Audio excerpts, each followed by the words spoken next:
So in picking up with this prone work, we want to make sure that there's a couple of considerations for the client while they're receiving. And here we have Cheyenne in a position where there's a bolster up underneath the front of her chest, and she's using a face cradle primarily to keep her neck in a neutral position, and also so that the body can receive the weight more uniformly. Also too, if the person would be more comfortable with a bolster under their ankles, you want to make sure you ask them that. And also we talk a little bit about if there's any existing lower back pain that we would like to pillow the front of the pelvis across the ASISs to help support and take out that natural lordosis of the lower back. So in proceeding here, we come up to the side of the person, make sure that we have our knees in a good balanced position about shoulder width apart, and we're going to extend across the spine to do compressions twice down the side of the body, starting at the top of the shoulder and going down and including the sacrum. So we're dealing primarily with the bladder meridian here, yang meridian. So we're following its natural yang pathway down through the harder portion of the body. So in starting, we want to make sure where the spine is, and we're going to reach across it primarily with the heels of our hands. This hand goes in between the spine and the vertebral border of the scapula, and it stays stationary. This is called the mother hand. And then this hand here comes right below it. And we're going to have the person inhale, and on the exhale, we're going to lean in. So with every inhale, we rock back and move to another place, and on the exhale, we lean in. In leaning in on the exhale, we want to compress not only down but slightly away from the spine. And on that exhale, after the full extent of our exhale, we want to linger just a little bit, honoring that natural pause between the inhale and the exhale. We take that compression down and include the sacrum. And once we get down to the sacrum, we pick our bottom hand up and return it to just below the mother hand and continue one more time with the compression. That as we lean in through an extended arm, we rock up on our knees, and that really helps us getting our body weight into the work. Then we want to try to keep our spine in a more of a neutral position, so meaning our head is neither this way or this way. Okay, so after 2 compressions, we want to step across, and we're going to bring this arm back and over the top of our foot and down. And now we're going to add compressions to the back of the scapula here. So compressing in a general loosening fashion the musculature, again, between the spine and the vertebral border of the scapula to get upper trapezius, rhomboids, so on, and direct compression onto the back of the scapula, loosening up the infraspinatus, and also taking that compression in and dealing with the posterior deltoid to a certain extent, just to loosen the musculature. Also too, which might be a good idea to help ensure a little bit more mobilization of the scapula, is doing finger over finger circular friction on the top of the upper trapezius, because of its a tendency when it's tight to compress here, and also right off the superior angle of the scapula for the levator, which has that same effect of elevating the scapula, and when that is excessively tight, it retards to a certain extent the mobilization of the scapula.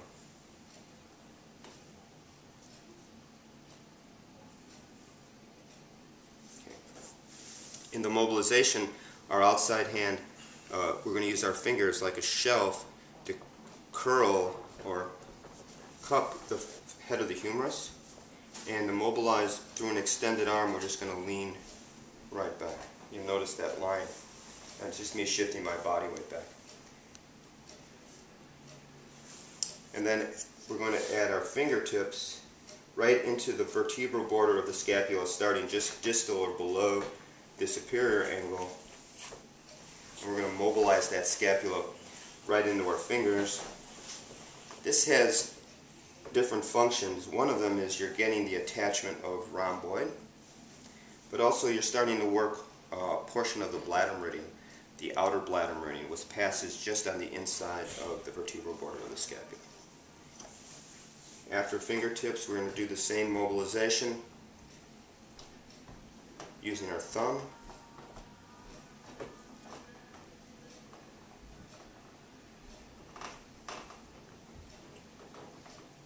And then a little something something, we're going to switch hands. And then we're going to do compression just below the inferior angle of the scapula and lateral of the spine. And wait for the person inhale, and on the exhale we're going to mobilize and compress. Yeah.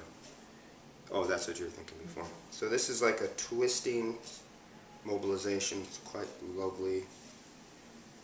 Continues to open up the scapula and the back of the spine. Compressing on the exhale. Okay. Now to go to the other side, we simply, with the arm back, cross over. And we're going to do the same on the other side.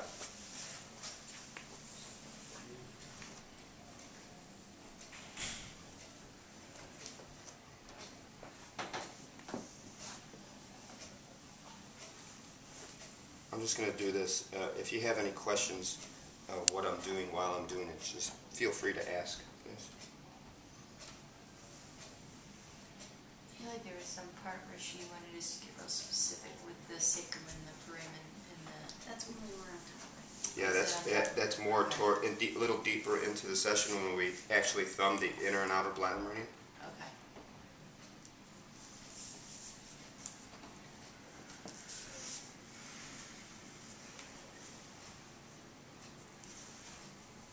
You're just trying to get your finger underneath that loose hair in the back of her pants. Try to discreetly do those things.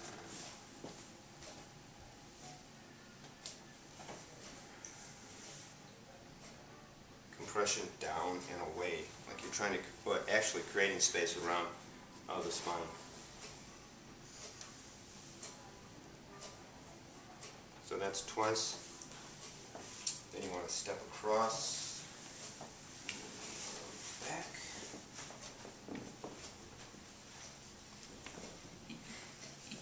Okay, so then it's a nice circular motion here, dressing upper trapezius, rhomboids. You can even bring it down and deal with the supraspinatus. Because of its strong attachment on the head of the humerus, it's a good idea to loosen up all this upper musculature between the base of the neck and the acromion shelf.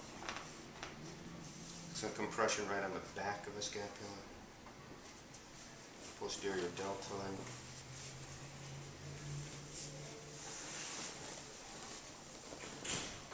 Start the mobilization.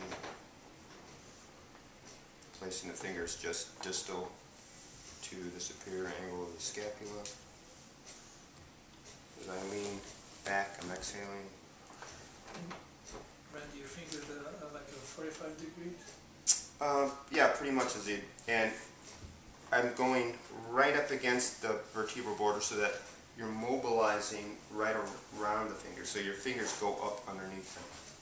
Are you pushing necessarily with your fingers as much as you're holding? No, I'm just sort of holding and then mobilizing around it. Got it. Then you want to do the same with the thumb. And you always work from superior angle to inferior angle. No. You can do it. I think you could do it that way. It's okay to go up and back. Yeah. I have a tendency to do it one particular way when I'm saying it out loud, I think. So then I'm going to switch hands. And again, important is compressing just below the inferior angle of the scapula, just lateral of the spine. So I get that.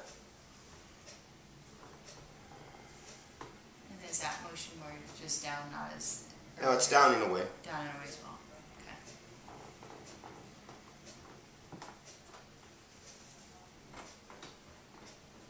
Okay. And then after doing both sides, you want to just position yourself in a straddle position. and we're going to work the inner and outer bladder meridians. So I always take a minute or two just to do some loosening, general loosening, particularly of the neck.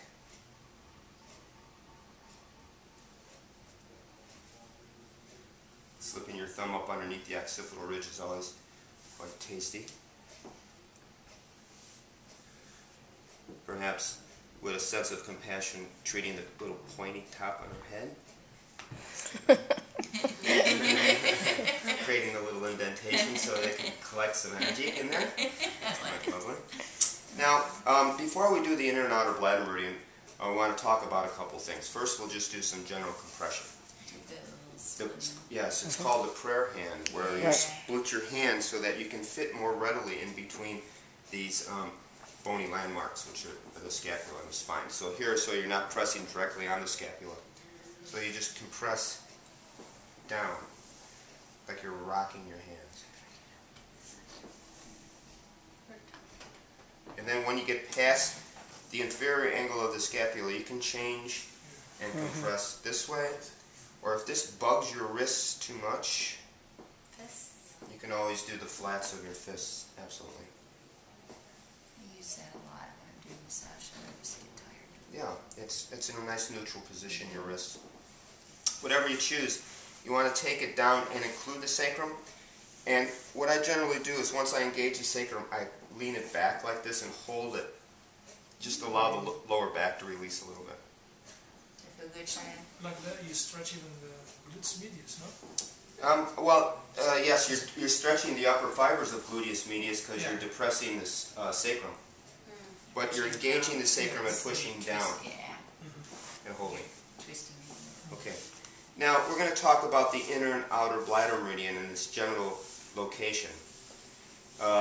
In doing compression, in locating, there's something called sun. Did Riley talk to you about sun? Okay, right on. So, the inner bladder meridian is 2 fingers from the center of the spine out lateral, of the person's fingers. So a sun, C-U-N, is a body inch, and it's the sun of the person you're working on. So these 2 fingers, your 2 fingers, if they're matching, you're good, or else you might have to add or subtract a little bit just to get general feeling of it. So here, where it ends, usually it's right in the lamina groove somewhere. So you want to start. C7.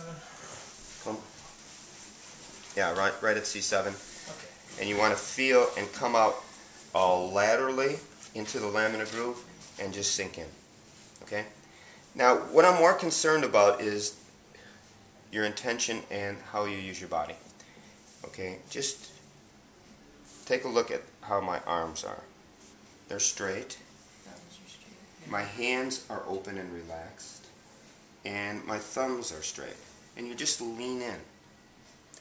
Okay, not too much. You don't want to press so much. Nice and easy. Just here. With the hands open like this, yeah, straight down into the body. With the hands open, it doesn't allow that much tension to build up. If you grip here or like this, too much tension. But if you're doing this and it bothers your thumbs, you could try brace thumb.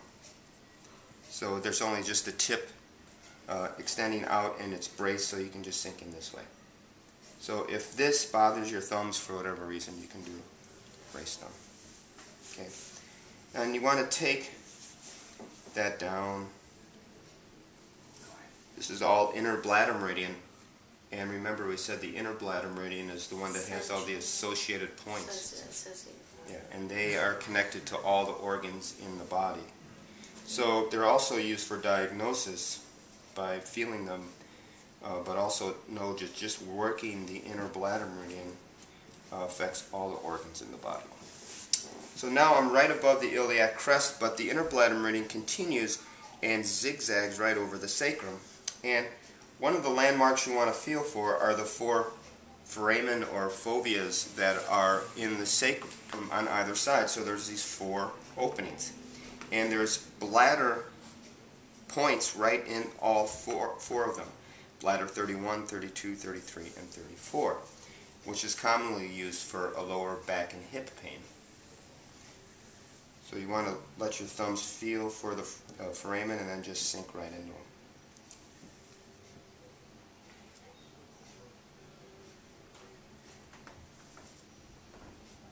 Okay. Then you want to come up and do the outer bladder meridian. Now, where the inner bladder meridian was 2 finger widths lateral, the outer bladder meridian is 4 finger widths lateral. And again, it's 4 fingers of the person you're working on. And usually you'll find that this falls in just immediately on the inside of the scapula. And then that line continues straight down. Now, where we did the inner bladder meridian and we sunk directly in, the outer bladder meridian is a direction at a 45-degree angle towards the center. So this is not straight down because the point's not there so much. The point is, if you can visualize that longissimus, it's more on the lateral border of longissimus. And the longissimus is the most pronounced of the erectors. And it's tubular, like it's got this speed bump kind of shape. And on its lateral border where it articulates with the ribs, that's where you want to go. Where the border articulates with the ribs. So that's why you go at a 45-degree angle. All the points in the inner and outer bladder meridian are in between the ribs. They're not on the ribs, they're in between the ribs. So in actuality, you can use the spinous process and just go out laterally, and that'll guarantee that you're in between the ribs every time because of the way the individual vertebrae articulate. You follow the spinous process and you go out in between the ribs. So that's muy importante, just to make sure that you get the outer bladder meridian points. The tendency, for whatever reason, is to press. It's not necessary, really. You just want to go in and press in until the body starts to put up a little resistance. If there's excessive tightness, though, I would recommend that you go into those points more than once. You know, just to help dissipate some of the stagnant energy.